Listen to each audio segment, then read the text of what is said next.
ye may enra mo bai ye show ya sister baako Angelina or Amsterdam was sending 1,000 CDs tie dia account na kramasi kana enra de bre from Canada ne ho ya ye de be mom na enra asem we ye wie ye no ko social media ne so ye de attack Apostle Nyameche Church of Pentecost chairman social media lady ne friend akosua ba kwadwo papa bi o se hwan won kwadwo papa bi nyame hira no papa me say first anniversary omu nyina be from Reggie Kani Chelsea ni any say wa official Gloria Osei womu nyina tag Church of Pentecost chairman Nyameche say omu mehwo de asie ni and approach for every so my ready so me fa lawyer amankura no na yesi BBS enti epesi ebusa bo to te say mom ka mom ramonim Cindy o te say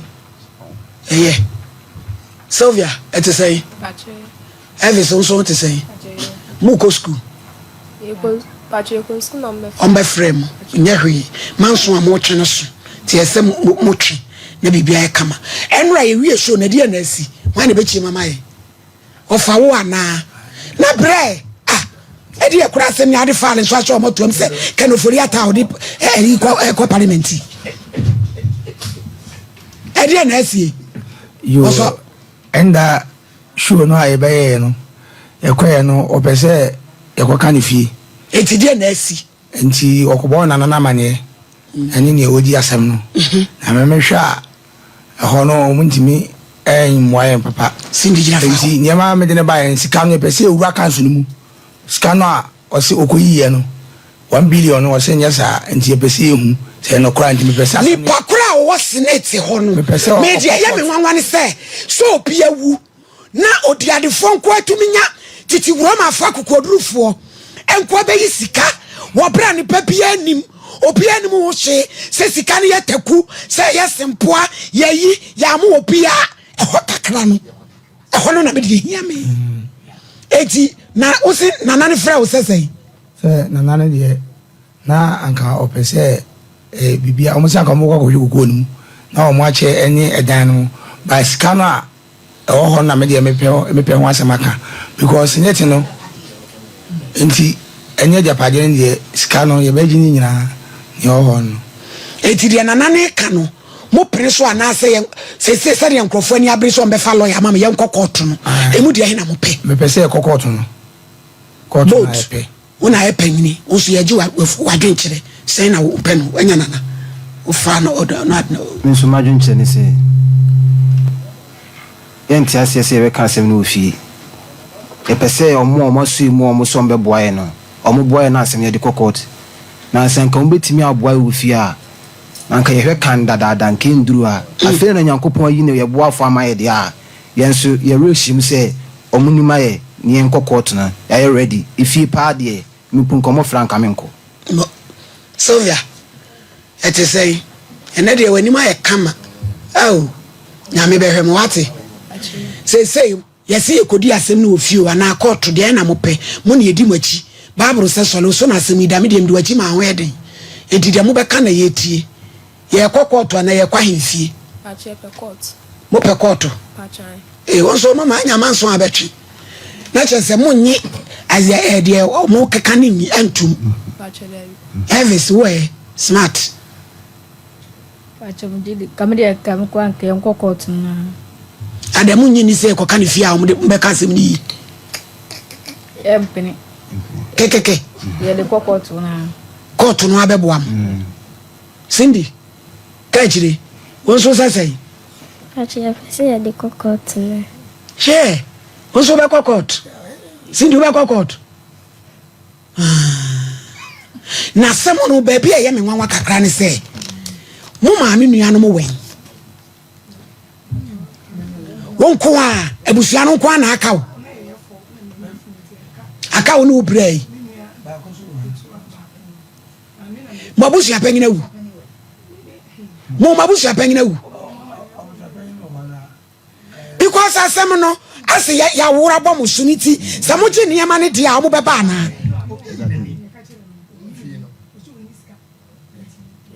nana no munyanya no nana gyina so yɛnkɔ ne ne nana nkɔ twe nkɔmɔ hello nana hello asemuni ese dia ya di ni fie ha o eye di e be asemwa hello nana me tun kampa cho na ho te sei na enkwale asem yem se nra ye se wati ho bibi kakra wadawroma na se nkwala na asem na nra o de beda ayen e wo Sompa TV oh mo mehwe ma ye school fees ne nkrofo I don't know nana wo de me so na ye hwe de besi asemu school fees be boy kakrate na e said ye no kwasemuni I don't know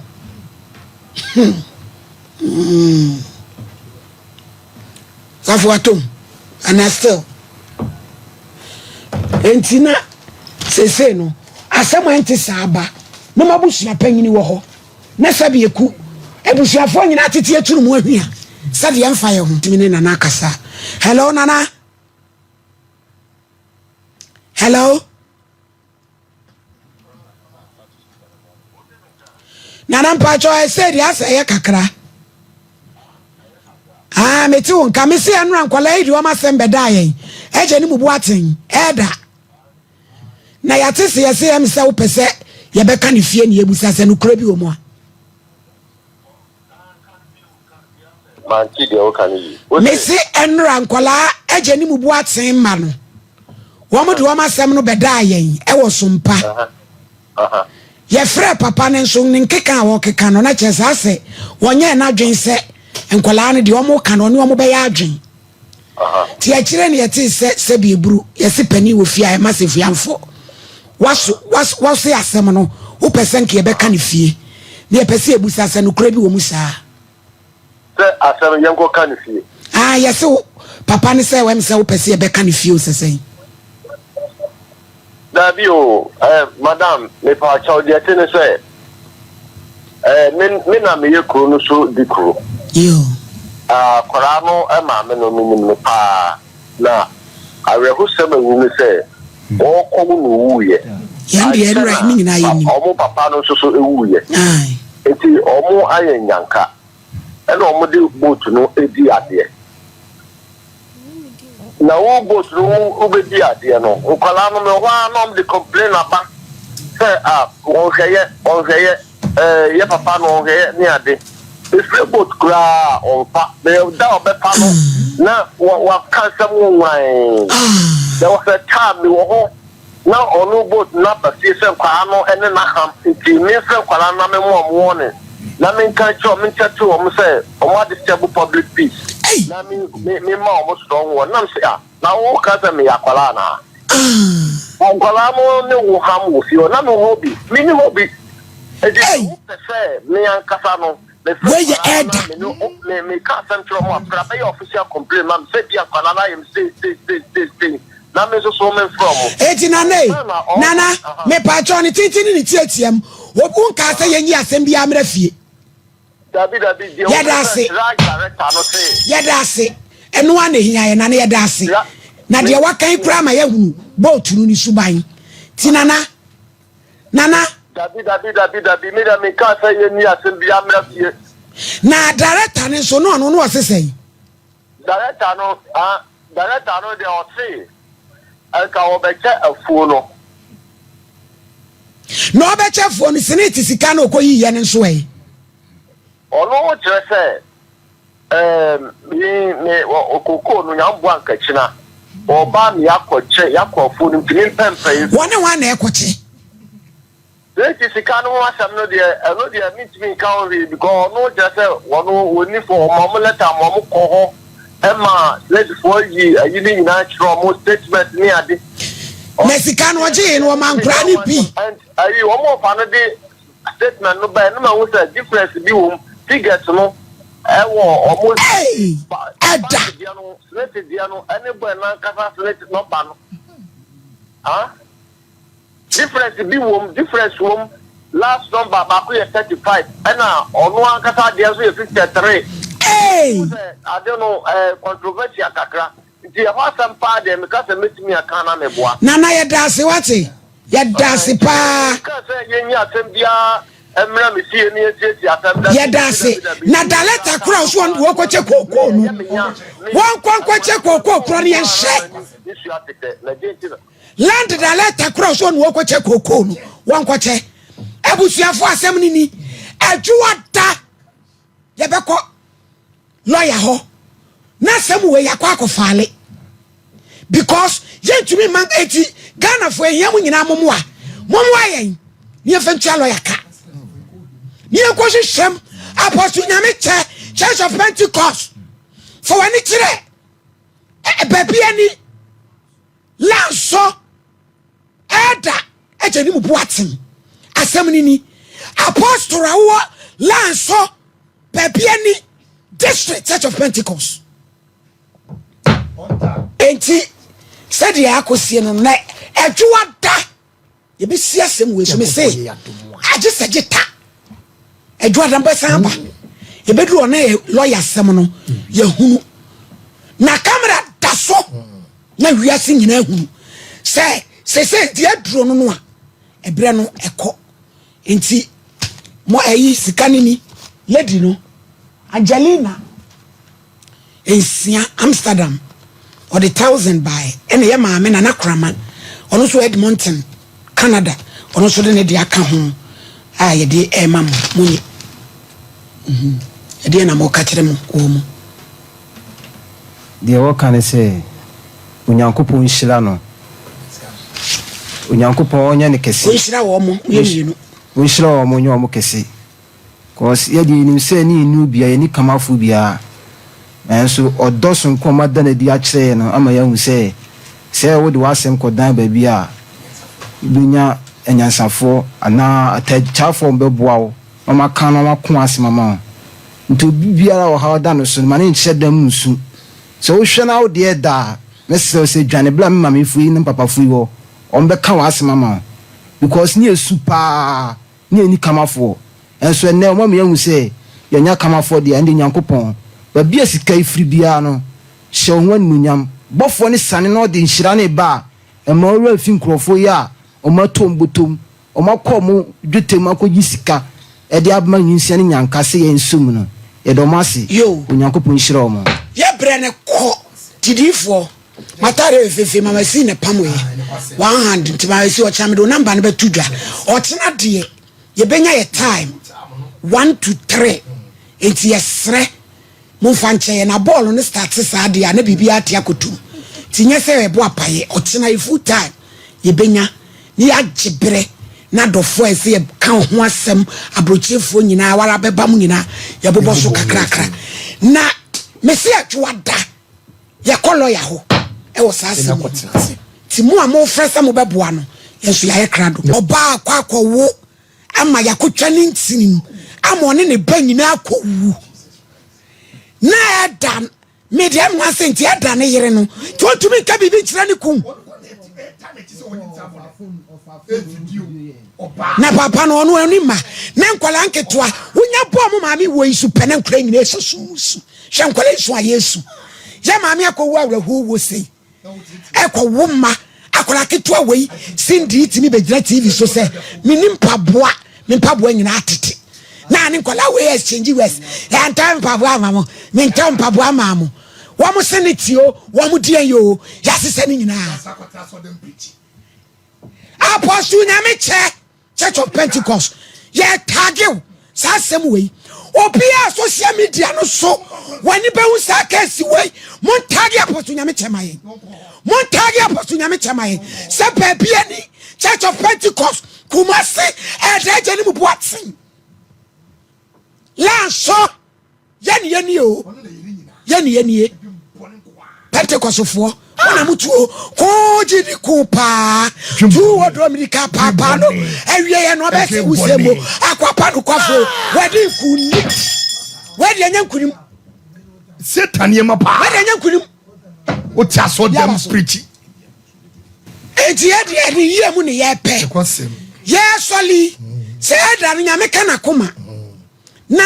de ye me yakora kakra wu ni se Shraj ye de asam na ba Shraj the whole way mo se enya we ejeni mo se mo kwa Shraj papa na sembe no oka kire se papa no intimi mpone se onye papa nti ye de emfa ne se papa ne enko no wo fie ne enko jiska ye de ose ye oyoko nanso ye kwa papa no ebeto da ne yiri nsi abape no akofa funu akogina bontima friend papa ni kunu ni se ya ba ho nti ni kunu ni mafia ye moto se de ko life emetri modern ai se okono kitafo no ni se mi hu me so mi redi hwe no no akofre no nti papa no so mafia ye moto ni ya be consulate ni ye fe bi agenia esum kwan ene lanso ne bomba kwan wo kakra ni de moto ni na kwan no so light ni nti there was a time Elvis ni we Richmond no mo ko na say na mo ko moto light wo msimo light ni da bia ye kwa asa na ye ko ana mkache say ade no ye no say me de ana me pese me because me de me kase Ghana lana ye di obuo ma tu kwa kakra nti me say o disrespect police ni ya ye be chi what me akama bono totally papa no be kan o mo mu bia ntimi te face me because of me na wafa me mama ana no support me bobo now bobo me nya trials for South Africa me wi intimate anko rade na me tia trials abasa enso ma me chase anka me ko o ka chem se ba bia mpese me ko bia o mama ko rade odi me nya no ho agura me ma na di kan ko miniafo ndo do mo agura me life dia da bia me se me dia to mo miniafo no o mo na me do machi benkata chi akola etu abemu see mane yesa see o TV so we asi o nyame wo ho Ghana fo mo ma yira ya ka mu esepi